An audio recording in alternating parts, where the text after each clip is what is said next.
you in. Ryan, listen. Pull you in. Yeah.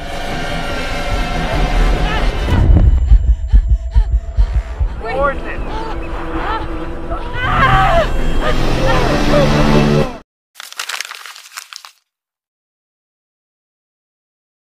Hai semuanya, balik lagi di channel rekap film yang terus berkembang ini. Pada kesempatan kali ini, gue Abang Admin akan membawakan alur cerita dari sebuah film berjudul Gravity. Gravity sendiri adalah sebuah film bergenre action survival dengan tema luar angkasa, yang menceritakan usaha seorang astronot bernama Ryan Stones untuk bisa kembali ke bumi, setelah ia terkatung-katung di luar angkasa, akibat mengalami sebuah kecelakaan saat sedang memperbaiki satelit Hubble di orbit bumi. Bagaimana keseruannya? Gak usah berlama-lama, kita langsung mulai aja alur ceritanya. Film dibuka dengan memperlihatkan 3 orang astronot asal Amerika, yang sedang dalam misi memperbaiki sebuah satelit bernama Satelit Hubble, yang lokasinya ada pada 600 km di atas permukaan bumi. 3 orang astronot yang ditugaskan di misi ini antara lain, ada Ryan Stones, karakter utama di film ini, lalu Matt Kowalski, sang ketua misi, dan Sharif, seorang teknisi berpengalaman. Semua awalnya berjalan mulus. Mereka bertiga juga terus diawasi kondisinya oleh pihak NASA yang memantau dari bumi. Beberapa tugas sudah diselesaikan oleh mereka bertiga, tinggal satu tugas tersisa yang sedang dikerjakan oleh Stones, dan juga Kowalski. Namun, tiba-tiba saja pihak NASA mengabarkan, bahwa satelit milik Rusia tertabrak oleh sebuah rudal, sehingga menciptakan awan puing yang berbahaya bagi pesawat luar angkasa, tapi untungnya saat ini awan puing itu belum memasuki lintasan satelit Hubble milik Amerika, sehingga Kowalski dan rekannya bisa terus fokus menyelesaikan misinya. Basement lab in a hospital where things fall to the floor. If it makes you feel any better, I coughed up to an apology you're going to get from them. We should have listened to you. Tapi tak lama kemudian, pihak NASA memberi info darurat, bahwa awan puing tadi ternyata sudah menabrak beberapa satelit internasional lain, dan menyebabkan reaksi berantai sehingga ukuran awan puingnya semakin besar, lalu kini sudah bergerak maju dengan sangat cepat ke arah lintasan satelit Hubble. Seketika, Kowalski, Stones, dan Sharif pun membatalkan misi mereka yang belum selesai itu untuk berusaha kembali ke stasiun internasional.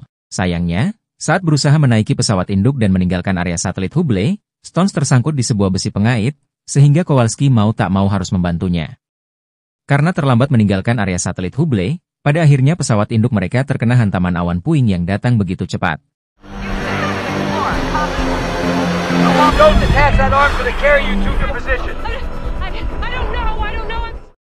Insiden tersebut membuat Kowalski, Stones, dan Sharif saling terpisah satu sama lain. Stones yang terpental cukup jauh, sempat melayang-layang tak beraturan di luar angkasa, bahkan komunikasinya dengan NASA, pesawat induk, maupun Kowalski semuanya terputus.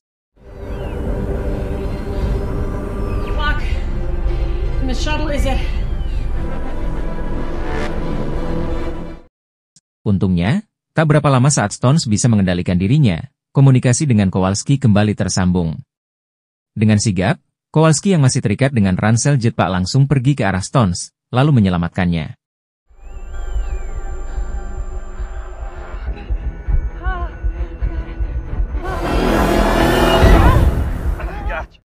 Berhasil bertemu kembali dengan Stones, Kowalski langsung mengajak Stones kembali ke pesawat induk, karena dalam waktu 90 menit lagi menurut perhitungannya, awan puing tadi akan kembali datang dan membahayakan nyawa mereka.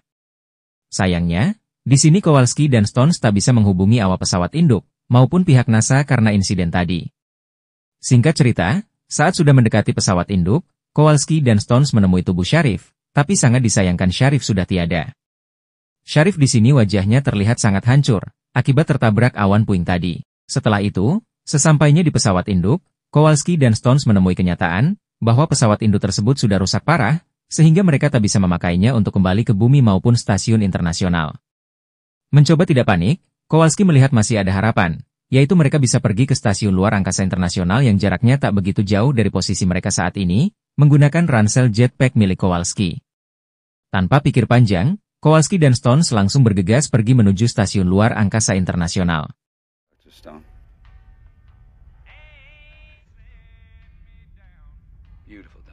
We could sure use a rescue mission. It's a bit of a hike. We need to use their escape pod.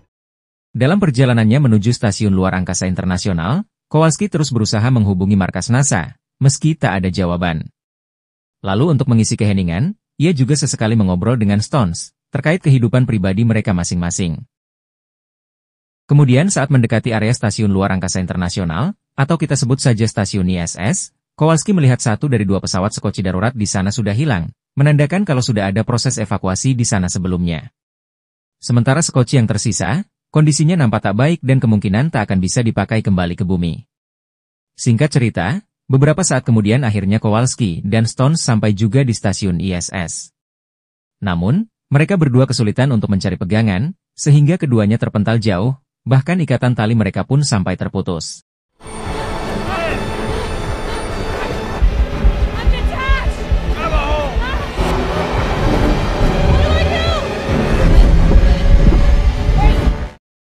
Di sini, Stones berhasil mendapat pegangan tepat di bagian ujung stasiun ISS, tetapi sayangnya Kowalski terus terpental menjauhi stasiun ISS. Stones di sini sebenarnya sempat berhasil memegang tangan Kowalski, tapi Kowalski yang melihat situasinya sangat sulit, dan terlalu berisiko jika Stones terus berusaha menyelamatkannya, pada akhirnya memilih melepaskan tali pengait yang tersambung dengan Stones. Kowalski di momen ini mengorbankan nyawanya sendiri, agar Stones bisa tetap selamat dan berusaha kembali ke bumi. Ryan, listen. You have to let me go.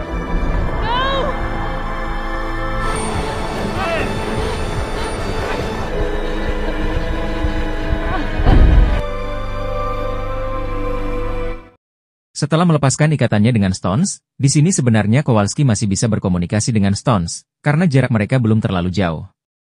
Sebelum komunikasi terputus, Kowalski pun memberikan arahan kepada Stones, bagaimana caranya agar bisa kembali ke bumi.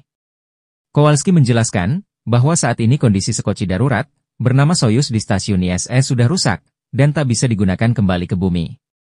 Namun, sekoci Soyuz itu masih bisa dipakai untuk sekedar menjangkau stasiun luar angkasa terdekat milik Cina, yang bernama stasiun Tiangong. Kowalski pun meminta Stones untuk pergi ke stasiun Tiangong milik Cina menggunakan sekoci Soyuz, lalu nanti sesampainya di sana Stones bisa memakai sekoci milik Cina, yang kemungkinan masih dalam kondisi bagus untuk kembali ke bumi. Awalnya, Stones ragu bisa melakukan itu karena ia belum pernah mengendarai pesawat sekoci seorang diri. Akan tetapi, Kowalski memberitahu kalau di setiap sekoci sudah ada buku panduan. Jadi Stones tinggal melihat buku itu untuk bisa menggunakan pesawat sekoci. Pada akhirnya, komunikasi antara Stones dan Kowalski pun terputus, dan sesaat setelahnya, Stones langsung masuk ke dalam stasiun ISS.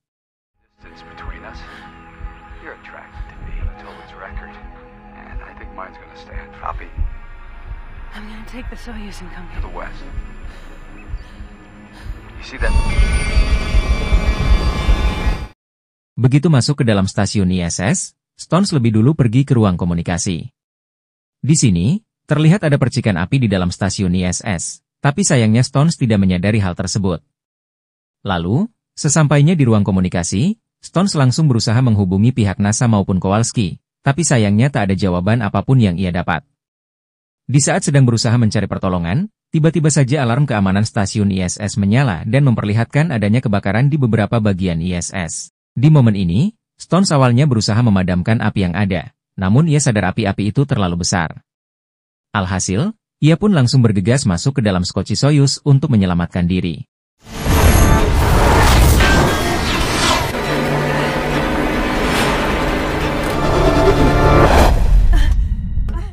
Begitu masuk ke dalam pesawat sekoci Soyuz, berkat pengalaman yang ia miliki selama masa pelatihan, dan dibantu juga dengan buku panduan, Stones akhirnya bisa membawa sekoci Soyuz lepas landas dari stasiun ISS.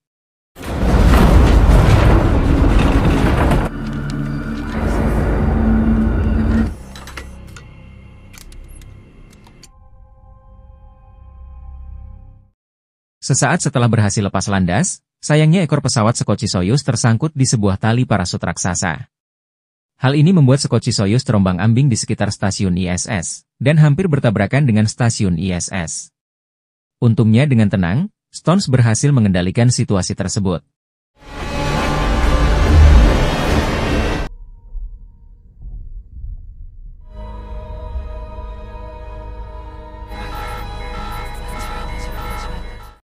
Setelahnya, karena sadar ada tali yang tersangkut di ekor pesawat sekoci Soyuz, mau tak mau Stones pun harus melepaskan tali itu secara manual. Lalu, saat sedang melepaskan tali-tali yang tersangkut di sekoci Soyuz, masalah lain datang menghampiri Stones, yaitu munculnya membali awan puing yang bergerak sangat cepat. Seketika, Stones berusaha sesegera mungkin menyelesaikan pekerjaannya, sambil di waktu bersamaan stasiun ISS mulai hancur lebur karena ditabrak awan puing yang berdatangan.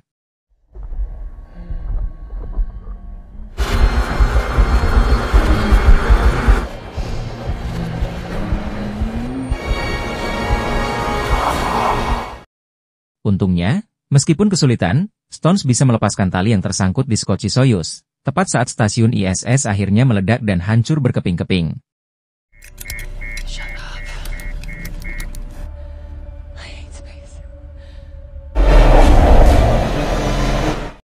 Berhasil terhindar dari masalah tadi, Stones langsung berusaha mengatur lintasan menuju stasiun Tiangong milik Cina.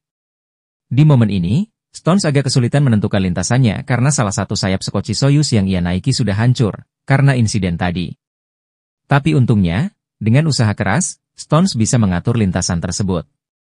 Tetapi sangat disayangkan, saat lintasan sudah siap, skoci Soyuz tak bisa meluncur, lantaran diketahui kalau ternyata tenaga pendorong skoci Soyuz sudah habis. Kondisi ini jelas membuat Stones merasa sangat frustasi, karena semua usaha kerasnya seolah berakhir sia-sia.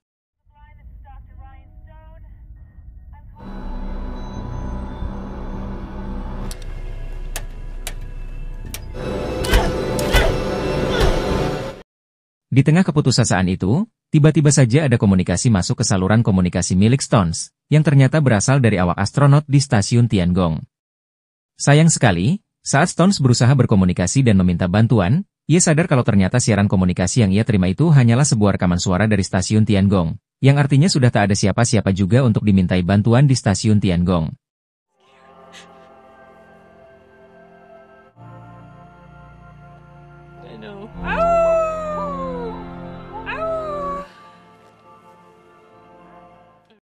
Merasa sudah tak ada lagi harapan, Stones yang putus asa akhirnya menurunkan kadar oksigen di dalam skoci Soyuz, agar ia bisa cepat meninggal juga menyusul rekan-rekannya.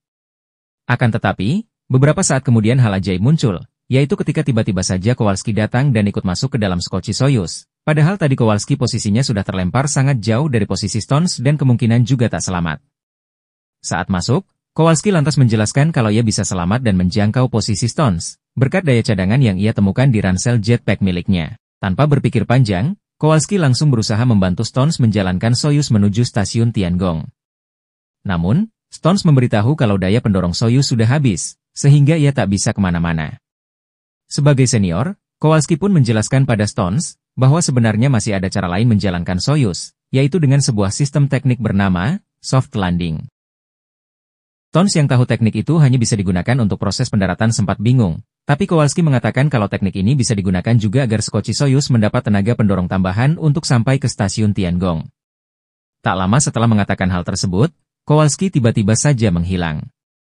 Lalu ternyata diketahui, bahwa sosok Kowalski tadi hanyalah sebuah ilusi dari pikiran Stones yang mulai kacau. Meskipun demikian, ucapan dari sosok ilusi Kowalski tadi ternyata memberikan Stones sebuah ide. Harapan pun kembali muncul, Stones menaikkan kembali kadar oksigen, dan mulai melakukan teknik soft landing, seperti yang diberitahu sosok Kowalski tadi. Menggunakan buku panduan yang ada, Stones pun sukses menyalakan sistem teknik soft landing. Namun sayang tenaga pendorong yang ada saat ini tak cukup untuk membuat ia bergerak lebih dekat ke stasiun Tiangong. My name is Sarah. Can you please? We are 3 meters off the Earth. Tak kehabisan akal, Stones kemudian melontarkan dirinya keluar dari skoci Soyuz dengan membawa sebuah alat pemadam api ringan, atau APAR. Sempat melayang tak beraturan, Stones pun menggunakan APAR tadi yang ia bawa, untuk mendekat ke stasiun Tiangong. Pada akhirnya, dengan usaha yang keras, Stones sukses menjangkau dan kemudian masuk ke dalam stasiun Tiangong. Di sini, Stones pun tak bisa bersantai, karena stasiun Tiangong nampak sudah bergerak jatuh mendekati atmosfer bumi.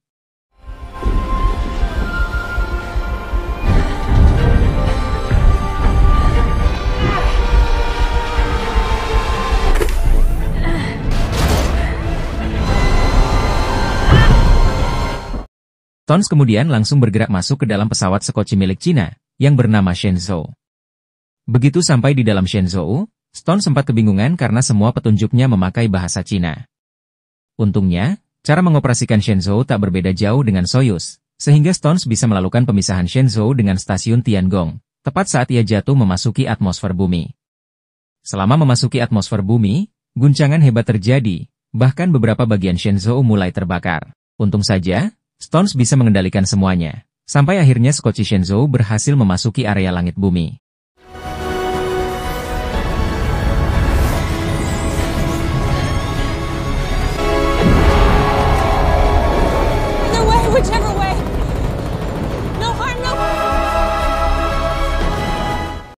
Sesaat setelah memasuki area bumi, komunikasi dengan NASA kembali tersambung, dan Stones langsung mengirim titik koordinat tempat ia mendarat agar bisa dijemput pihak NASA.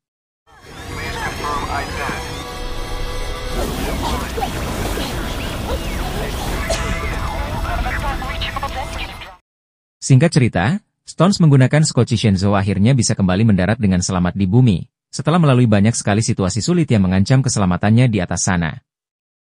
Berhasil mendarat dengan selamat di sebuah danau yang cantik, Stones pun nampak sangat senang, serta juga begitu bersyukur, dan disinilah film pun berakhir.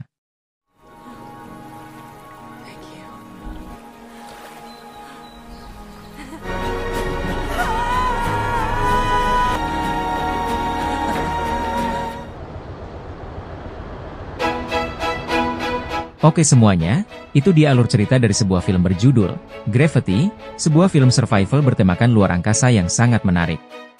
Kombinasi antara visual cantik dan cerita yang simpel tapi seru, membuat film ini sangat cocok ditonton saat bersantai. Gue sendiri bisa kasih film Gravity ini nilai 7/10. Sekian untuk video kali ini, terima kasih buat kalian yang udah nonton, dan mohon maaf kalau masih banyak kekurangan. Kalian bisa kasih gue kritik, saran, masukan, diskusi, atau request film di kolom komentar. Jangan lupa like dan share video ini, juga subscribe supaya kalian gak ketinggalan video terbaru. Segitu aja dari gue. Sampai jumpa di video selanjutnya. Wassalamualaikum.